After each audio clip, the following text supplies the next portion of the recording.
Hi, I'm Earl Butch Graves Jr., CEO of Black Enterprise. Thanks for joining me for this week's all-new episode of From the Corner Office.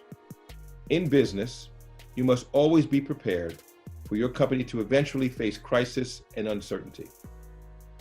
If you recently polled CEOs today, you would be hard-pressed to find any who could have predicted the unrelenting business turbulence of the past 6 months. The COVID-19 pandemic devastated companies that refused to pivot or couldn't. Digital disruption continues to force firms to quickly transform their business models to meet customer demands and industrial change. Recent civil unrest over police brutality and racial inequities jolted corporate America to realize it must take an active role in addressing systemic racism and discrimination. To deftly navigate this new, constantly evolving business landscape requires a special brand of corporate stewardship. And we are fortunate to have joining me one of today's most prominent and visionary business leaders, Doug McMillon, President and CEO of Walmart, Inc., the world's largest corporation with reported annual revenues of $524 billion. Let me share a bit of Doug's background. A veteran of Walmart for nearly 30 years, he started as a teenager unloading trucks for an hourly wage and rose to senior leadership roles in all of its business segments, including serving as head of his Sam's Club and Walmart International divisions. Since 2014, he has led the entire enterprise, ensuring the company's growth trajectory while playing the role of champion of its customers, associates, and stakeholders. In fact, he has been responsible for transforming the big box retailer to a global e-commerce powerhouse with a series of acquisitions and strategic alliances while staying true to its mandate of saving customers time and money. In his role as CEO, Doug has also placed a special emphasis on corporate diversity and inclusion. In the wake of the death of George Floyd, he announced that Walmart and the Walmart Foundation have committed $100 million over 5 years to create a new center to address systemic racism in society and head-on accelerate change. And in his role as chairman of the Business Roundtable, an association of chief executives of America's leading companies, he has created a special committee to challenge corporations to do more than just donate money. As such, he has urged business leaders to become catalysts for racial equality and social justice solutions. Doug, thank you for joining me. Hi, Butch. Thanks for the invitation. Absolutely. So, Doug, I'm going to cover sort of three things today. One being the retail industry as a whole, one being I'll call it the pandemic, COVID-19, that pandemic, and then lastly, the pandemic of racism. They're separate subjects, but interrelated in some ways. But would love to talk about retail industry because I don't think any industry that I can think of has changed more, evolved more in the past 25 years, maybe media as well, but in the past 25 years as retail has. And would love to be able to talk about how has retail changed in the past, let's call it 10 years, and more specifically, how has Walmart been able to definitely navigate these changes in the marketplace while so many of your other big box retailer competitors have failed, frankly, and not evolved. So love to hear your point of view on both of those. Yeah, I agree with you. It has been a dramatic period of change. I mean, as you mentioned, I've been doing this for almost 30 years now, and the pace and magnitude of change have only accelerated. And you can feel challenged by that emotionally, or you can decide to look at that as an opportunity, and that's how we choose to look at it. And thankfully, as you know, we were founded by a person in Sam Walton that really embraced change. And so there's a DNA here, and I'm sure there is at other retailers to some degree as well, but certainly here of embracing change. If I am in front of a group of Walmart associates around the world, I can say something like, other than our purpose and our values, the only thing constant at Walmart is, and they will respond with the word change. And that kind of sets a foundation for us to build off of, to say, okay, now let's talk about what change is coming next and why, and we're motivated to serve customers. And in today's environment, the capabilities that we can develop related to digital data technology are so much greater than what we could have done before. Some of the things we dreamt about doing in years past, we couldn't really do, but today you can do them. And I'll just give you a few examples. We're in Kansas City, Pittsburgh, and Vero Beach, Florida, delivering orders from our stores all the way into the refrigerators and kitchens of thousands of homes now. And they pay a membership fee, and we have an app that gives them the opportunity to watch us make that delivery, to let us into their home, either into the kitchen or the garage. And it's a digital relationship. They can know the person that's doing the delivery and picking their order, and the store kind of becomes a service. It's the extreme form and maybe an indicator of what things might look like in the future. Lots of changes have to happen in the supply chain on the back end to help make that kind of experience happen. And that's maybe a way to kind of sum things up is we built out a continuum of services for customers that includes everything from our apps to our websites, but there's change underneath with the supply chain and process and how we do our work that enables those things to take place and be responsive to where we think the market's going to go. But it is really fast paced and really exciting. We had plenty going on before these other issues arose this year that you mentioned already. So let's talk about the omni-channel situation in retail as a whole, because I have 4 millennial children, if you want to call them. They're not children, but they're young adults. And they do things in a very different way than, if you will, perhaps you and I did at their same age.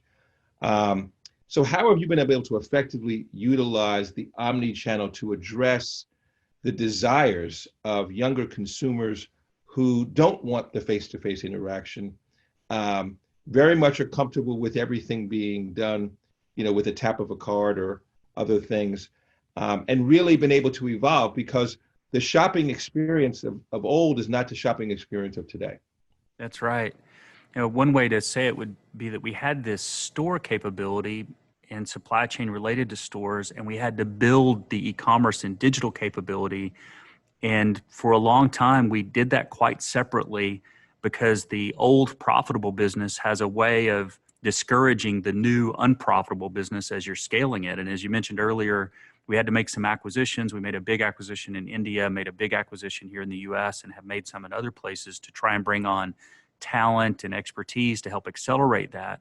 But the real work, and I bet it's the same in media to some extent, I bet the omni-channel principle applies in lots of places.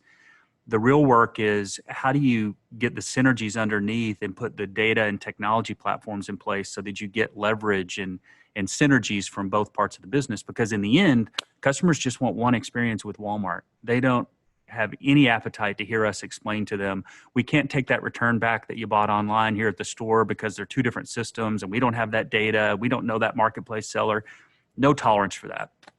So lately, for well over a year, maybe more than 2 years, there's been a lot of progress made to actually deliver seamless omni-channel in a way that reduces customer friction.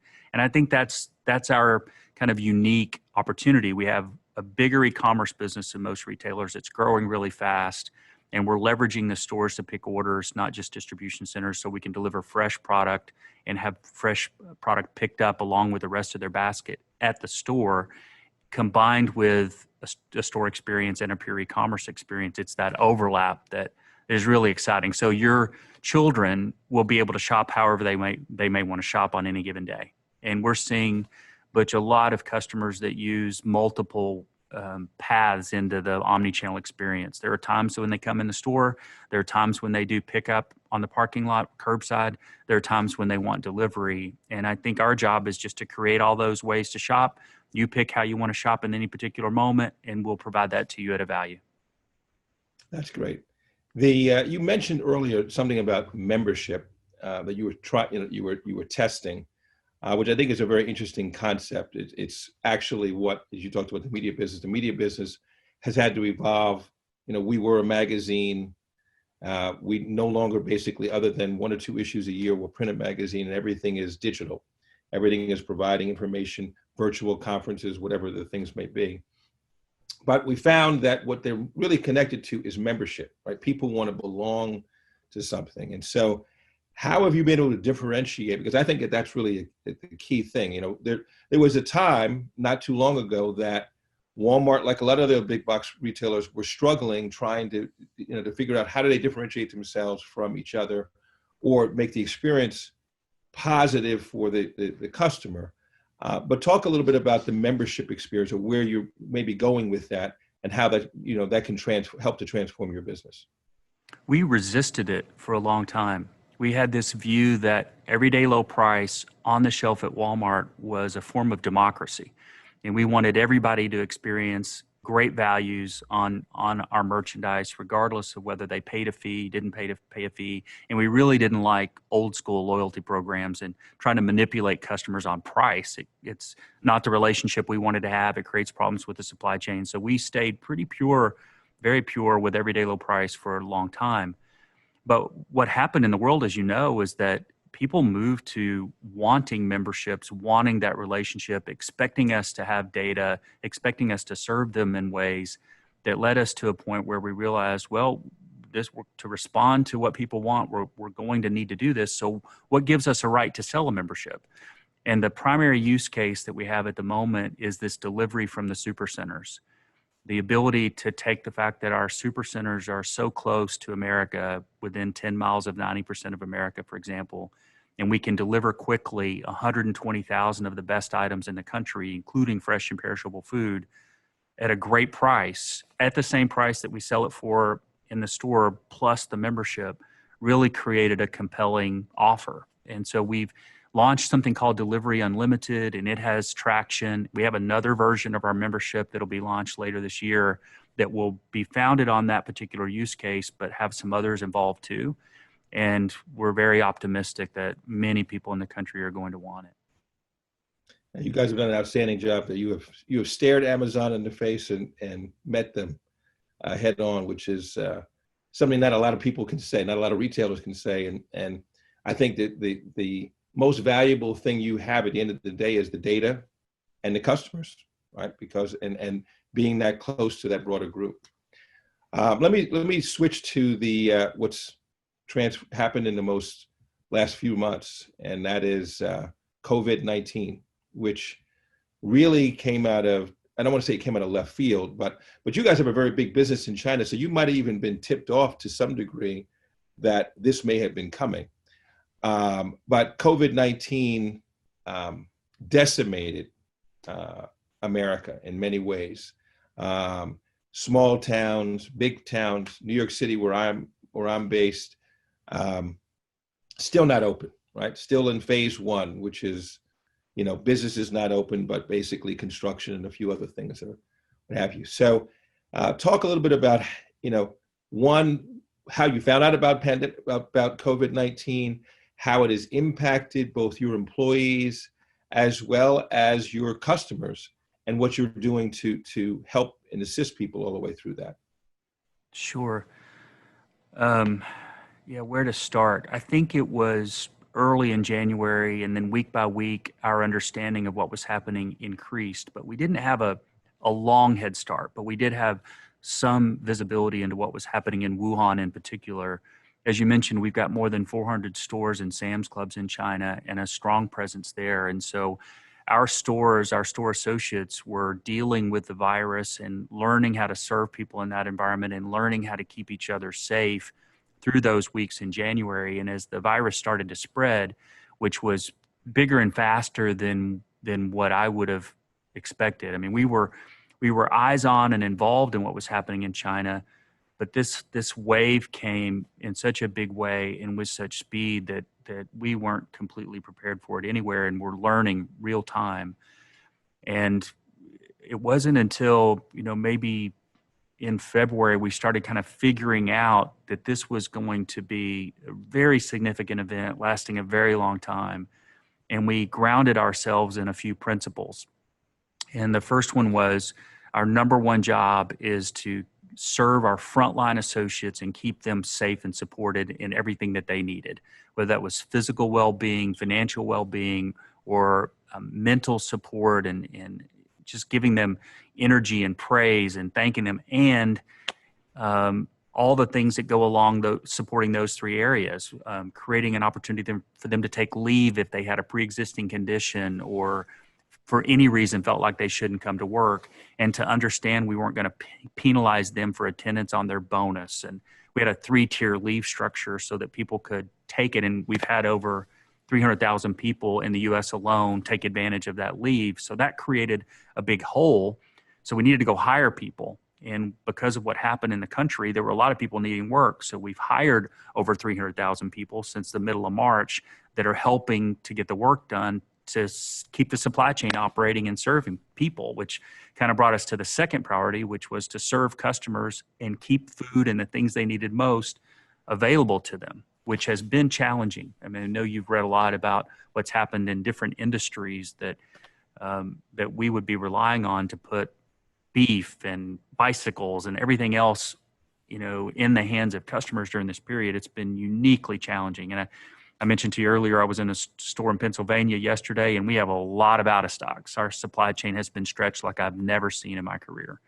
Wow. The third priority was to help others. We saw that we were going to have cash flow. We were going to be open. We had to operate because we were essential, and so many others didn't. So extending terms to suppliers, forgiving lease obligations of people that are renting space in our stores for a few months, hiring all those people, creating charitable giving dollars to support food banks and giving food away, all those things we were in a position to do and still are and want to do that and are still looking for ways to help others during this crisis. The fourth one was to manage our business in the crisis, manage inventory, manage cash flow. Don't wake up at some point and have a weakness that you didn't see coming. And then the fifth one was to try and make progress on our strategy while all these other things were going on. Those were prioritized, and that's the way we followed a framework to make all these decisions around PPE, reducing operating hours, additional cleaning. When I walked into that store yesterday, an associate came up to me at a fast speed and said, "I am in charge of taking every associate's temperature and asking you a series of questions before you go to work in the store. Come with me." And had me follow her across the store to take me through the protocol that all of our other associates go through so that she could go home that day knowing she had done what she'd been asked to do. And it's that kind of stuff. We were, just like many people, learning real time. Masks, no masks. We've shipped over 110 million masks to our U.S. associates alone since March. Incredible speed and movement on the part of the company to make this stuff happen. A lot of great work from our associates. But it definitely was and is traumatic, painful, challenging, inspiring, all of those things at the same time. No question. Walmart was out ahead of a number of folks, though, even before this COVID-19 pandemic, in raising minimum wage, and really trying to address this. I hate to keep calling it income inequality, but what has been termed income inequality, and making sure, because your associates are very, very important to Walmart. That's always been at the front of everything else. Yes, save money, live better is a creed, but taking care of your associates has also been very, very important. Talk about the decision to move to a higher minimum wage ahead of what was mandated to you, and why that was so important. Yeah, Will, first I'd say we still got more work to do. We want to keep raising wages, including the starting wage rate. It's very much top of mind at the moment. Our folks have done such a good job, and we're trying to balance all these interests and make sure we're rewarding them at the same time. But to your point, when we started making that series of investments, it was difficult at first. We, at one point, Butch, in one of our investor meetings, announced one of those moves, and our market cap went down by over 20 billion in a day. Right. But the calculated bet we made was investing in our people will help us with retention and morale and all of those things, and that's what's happened. And today, the way we think about it is not just the starting wage rate, but are we moving our average? And it's not just wages, it's cash bonus. We have a quarterly bonus. It's almost $1 billion a year. We have a 401k match in the U.S. It's over $1 billion a year. We have a tremendous healthcare offering, which is an important part of the equation. It's the suite of things that you do, and it's about all of the associates from store manager down. About 2/3 of our management associates start in the hourly ranks. I did, many of our leaders did. So this ladder of opportunity that we're trying to put together has lots of rungs on it. We want them to be spaced out so that everybody has an opportunity to climb that ladder and to achieve their potential. And so we're constantly in this system design conversation around which variables do we tweak to create the workforce and leadership and diversity that we want to carry the company forward. So it's a big system design challenge and a moving target, which is part of the interesting, aspect of being in this role. The last 3 weeks has been a real challenge for this country, not just corporate America, but for this country as relates to what I refer to as the pandemic of racism. And it was brought front and center. Perhaps it was brought front and center in a way it never would have been done in the past, simply because of COVID and the fact that people had as much time and they were around and available. But it's been, the pandemic of racism has been brought to the forefront again for this country. And Walmart in particular was out in front of this right from the very beginning, made statements in regards to it, talked about it. How are you handling this internally, especially I'm interested with your associates, because Walmart has a very healthy, diverse population of employees, managers, senior managers, what have you. You've always been amongst the top 50 companies for diversity that, as Black Enterprise has measured over the past 20 years. But now we're in this really tough conversation, right? This tough conversation that people of color, Black folks in particular, Black men and Black women have had to face.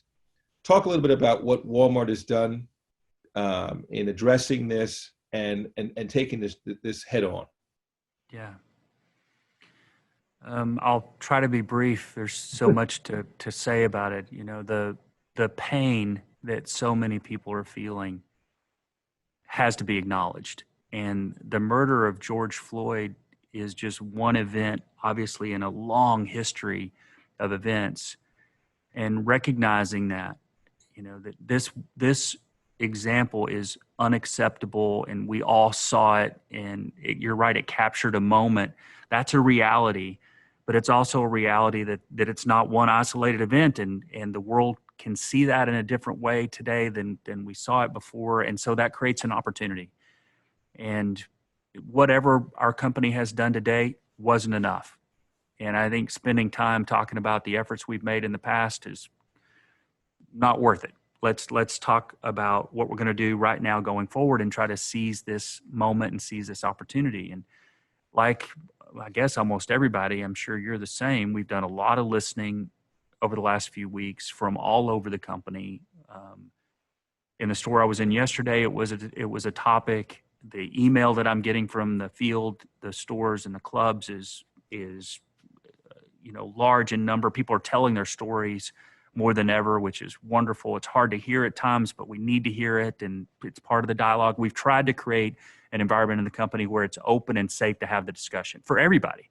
And we've tried to help prepare white people to engage in this in a way that they feel comfortable doing so. The people get sensitive about if I didn't say this the right way, and we've had some situations where people haven't said exactly the right thing in the right way according to some and been criticized for it, and that causes people to back up and disengage, which is the opposite of what we need.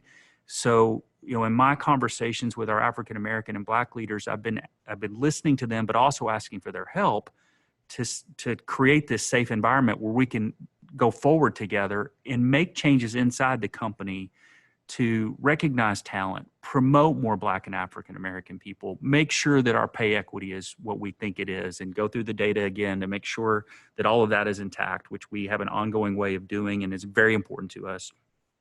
So have the talent that we have. We have over 300,000 Black and African American associates in the U.S., 21.5% of our workforce. So incredible talent base to draw upon to pull leaders up into the organization from. And we have a lot of talented Black and African American leaders at various levels in the company, but not enough. And we all know that. And this gives us an opportunity to do more inside the company. but it also gives us an opportunity to use the size and influence of the company to try and do good more broadly and not just change from within, but influence others to change. And we have a bit of a model that you may be familiar with that we've used for social and environmental sustainability in the past, taking on things like tie fishing to make sure that people that are on these fishing boats are paid and treated well, making sure that carbon is reduced in the country in the world by working with our suppliers to have them set targets and work together to innovate. That model we think can be applied in this instance too. And we've identified 4 systems in a kind of a 5th work stream on inclusion that will continue. But the 4 systems that we've assigned internal leadership to are the financial system, the educational system, the criminal justice system, and healthcare. And we're going to have small teams working on finding the overlaps that exist between our company and those systems and finding ways for us to change our policies or the things we say in a way that would create a more just system in those 4 areas. And in the BRT role, we're doing the same thing. The CEOs that are members of BRT came together very quickly and decided that we would go after those 4 systems together in a way to create a better outcome. So, there are things that need to be done in the short term, things that need to be said, money that needs to be given, all of that needs to happen. And we need to set ourselves up for a persistent approach to shape these complex systems over time in a way that's much more equitable. Yeah, as you can imagine, Doug, in my position as the CEO of Black Enterprise, I've heard from a number of different corporations in these last 3 weeks, and asking questions that to me seemed fairly straightforward, or should have been able to be answered pretty straightforward, but were potentially afraid to address them head on, right? And I said, it's really not all that complicated. Walmart's done an extraordinary job with that because you already were drawing from, as you said, you have 300,000 people in the country who are Black or African American already working for Walmart. Well, what I said to these corporate executives, I said, listen, it's really not complicated. We want you to hear us. And at the end of the day, you need to hire us, and you need to promote us, and you need to take chances with us and give us opportunities that perhaps you have given to white male associates in the past that you've not necessarily given. Sometimes those chances are going to work out just like in any, they're sitting around when you're doing succession planning in a board and you're trying to choose who are the next people, the next ones up. The question is, in that succession planning, do you in fact have people who look like me? I'm not asking about Walmart in particular, but for all of corporate America that look like me, that are in those positions, potentially in those positions to backfill who's next. Mm-hmm. Would be interested in getting your feedback on the Business Roundtable, because you're now heading up the Business Roundtable, which is terrific. You can lead by example there. Do you feel, one of the things I will tell you that we as African Americans are feeling is we're hoping that this time will really be change, and it won't just be, yeah, that's terrible, and then 3 months from now, it goes back to being what it has been. Is there truly going to be change? And then how do we hold, and this is the question to you, how do we hold corporate America accountable? Mm-hmm. I'm optimistic, but I also understand how daunting this can be. And I also understand that sometimes in the country, something happens and we go on to the next thing. So I think, again, we've got to be very persistent here. And so accountability is going to be really important. And I think business has the obligation, BRT being one window into business, but individual companies like Walmart too have the obligation to be very transparent in where we are, what we said we were going to do, and are we doing it? And again, if you go back and look at sustainability at Walmart, we set some targets we didn't hit. And our approach has been just to tell everybody, like, we set this target 5 years ago, we're short, here's why we're short, here's what we're trying to do about it. And I think we need to take the same approach here, be more transparent, and hopefully we hit all the targets, certainly most of the targets. And when we miss a target, explain what we've learned and why, recalibrate and keep moving forward. So don't be afraid, be open, be able to listen, be able to adjust. And so I think, back to your root question, I'm optimistic I sense a great amount of commitment and will and energy on the part of business leaders. I sense a willingness to be transparent. I sense a willingness to be more vocal than and run the risk of being criticized more so than before. And I think all those things are positive. The work streams themselves are being resourced and set up, and it's our intention and my intention to follow up on those. I'll have another call on this subject with a group of CEOs this afternoon. We have a regular cadence to have these discussions, and we're just going to stay after it. And we'll tell everybody, here's what we're learning, here's what we're doing, here's what's coming next. And then society and all of you can give us feedback and ideas and hold us accountable along the way. I don't know how else to do it, but I'm actually energized by it. And I sense the same from my peers. That's terrific. One other question I wanted to ask you was about small business. And Walmart has always been very, very supportive of small business. And I say small business, I don't mean minority-owned businesses per se, but all small businesses, which may include many minority or Black-owned businesses. Would love to talk about what you have made, the commitment you've made to the supplier diversity program, how you're identifying and doing more businesses with Black-owned businesses, minority-owned businesses. Is this adjusting now based off of what has happened more recently, or is there a renewed commitment to that? Because at the end of the day, it's hiring people, but it's also being able to invest in small businesses, which in many ways are the backbone of this country. Because those companies, as they get larger, can hire more people. And right. That's really how you make this work 360 degrees. Right. Ownership and wealth accumulation, all of those things are really important in this conversation that we're having. And so the selections that we make about what we buy and who we buy it from are obviously really important. Walmart can make a difference with things like access to capital, and we can do that a number of different ways. And I'm excited about the fact that we have a marketplace now with marketplace sellers, because beyond just first-party inventory providers, we can also now start extending terms and other things to more small businesses through that marketplace. But the thing that we have more than anything else is the ability to write a purchase order. And if we are actively searching for minority businesses and finding them and giving them a purchase order that's right-sized, some people can ship all of our stores. Some people should ship half our stores. Some of them should ship 10% of our stores. And in some cases, try it in 100 stores and see if it'll work. And 100 stores may be a big order for some companies that are new or smaller in nature. So our merchants have got to be flexible, and that's the way that we have and will approach it. I think we can do more. I was talking to the store manager yesterday, and he and others in his area had pooled their charitable giving budget from the company and had gone to small businesses of all types around where they live and had given grant dollars to the small business community where they live. On their own, they made that choice, they had the freedom to do it. Well, how many more Walmart stores could be doing that kind of work? As we spread out these efforts, I think we'll find new ways like that to help even more. Outstanding. Last question, and this is really, a lot about what Walmart has done. But I was reading about something you said which stuck with me, and it was attached to sort of the COVID-19 as well as that pandemic, as well as racism.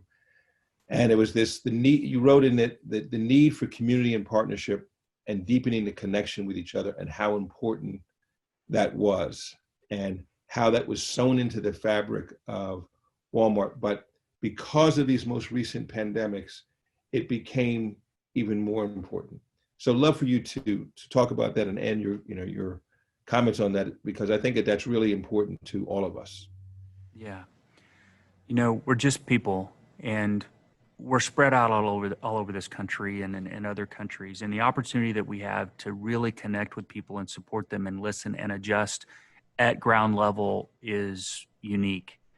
And that's what we want to do. We want to be members of the community where we are and help those around us, whether it's those that work for the company or those that are impacted by the company, the small businesses that I mentioned earlier, and really connect at a human level.